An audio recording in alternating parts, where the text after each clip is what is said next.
Now we are going to discuss on second part of exclamatory sentence. Exclamatory sentence second partটা যদি আমরা তৈরি করতে যাই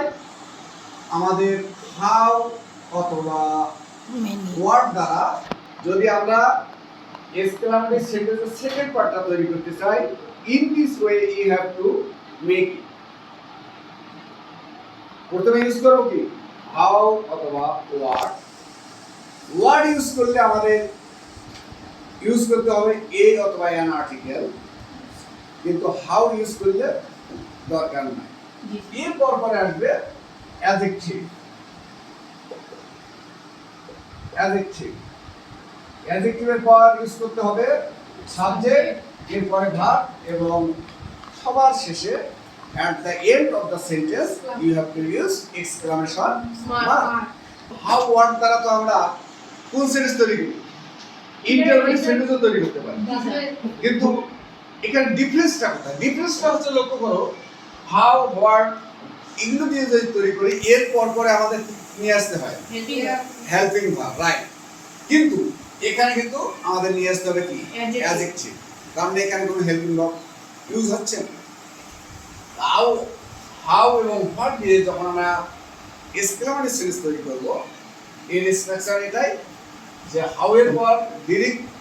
অ্যাডজেক্টিভ আর word use করলে ওয়ার্ডের পর আর্টিকেল ব্যবহার করতে হবে কি এ অথবা অ্যান এরপরে সাবজেক্ট এবং সবার শেষে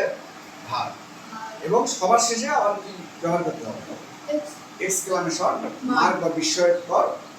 বিস্ময়সূচক চিহ্ন এক্সাম্পল একটা লক্ষ্য করো মনে করো আমরা বলতে পারি পাখাটি কি সুন্দর পাখাটি কি সুন্দর এখানে দেখো এখানে মনের ভিতর থেকে একটা কি ফিলিংস অফ জয় আসতেছে আনন্দের একটা বহিঃপ্রকাশ তাহলে কি সুন্দর পাখাটি কি সুন্দর তাহলে আমরা হাউ দিয়ে তৈরি করতে পারি তাহলে হাউ এর পর দেখো হাউ এর পর আমাদের ডিরেক্ট যেতে হবে কি অ্যাডজেক্টিভ এখানে সুন্দর ইংলিশটা আমরা বসাতে পারি নাইস বসাতে পারি বিউটিফুল বসাতে পারি কোন নাইস বসাইলাম নাইস নাইস ফ্যান হচ্ছে এখানে সাবজেক্ট ফ্যান হচ্ছে সাবজেক্ট শেষে এক্সক্লেমেশন বসাতে পারি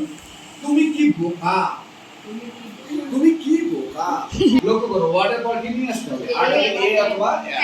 এ আর এর কখন হবে এটা ডিপেন্ড করবে আবার তোমার অ্যাডজেক্টিভটার উপর অ্যাডজেক্টিভের ফার্স্ট লেটার যদি কি হয় হবে না তাহলে বসাতে হবে এন আদারওয়াইজ এ দা ফুল আমাদের এখানে অ্যাডজেক্টিভ কি এসেছে ফুল মানে বোকা তাহলে ওয়ার্ড এই ফুল না এন ফুল কারণ ফুলের ফার্স্ট লেটারটা হচ্ছে কি কনসোনেন্ট ওয়ার্ড আর ফুল তুমি বলা হচ্ছে ইউ ভার্ব হচ্ছে আর ফুল ইউ আর তুমি কি বোকা this is the second part of exclamatory sentence তার মানে আমরা দুইটা ওয়ে এক্সক্লেমেটরি সেন্টেন্স তৈরি করতে পারবো ফার্স্ট পার্টটা কি ফার্স্ট পার্টটা হচ্ছে শেয়ার করে দিবেন শুরু করতে পারি এবং এর পরে কিন্তু এক্সক্লেমেশন মার্ক আর সেকেন্ড পার্টটা হচ্ছে হাউ এবং ওয়ার্ড দ্বারা শুরু করতে পারি ওয়ার্ড বসালে আমরা এ এন ব্যবহার করব এরপরে সাবজেক্ট হাউ ওয়ার্ডের পর এ এবং এন ব্র্যাকেটের মধ্যে আছে কারণ হাউ দিয়ে শুরু করলে ডাইরেক্ট অ্যাডজেক্টিভ আর ওয়ার্ড দ্বারা শুরু করলে ই অথবা এন এরপরে অ্যাডজেক্টিভ এরপরে সাবজেক্ট এরপরে ভার্ব এবং at the end of the sentence exclamation mark in this way you can make many types of exclamatory sentence so now it's time to make some sentence এখন তোমাদের কিছু sentence তৈরি করতে হবে এভাবে ওকে let's get started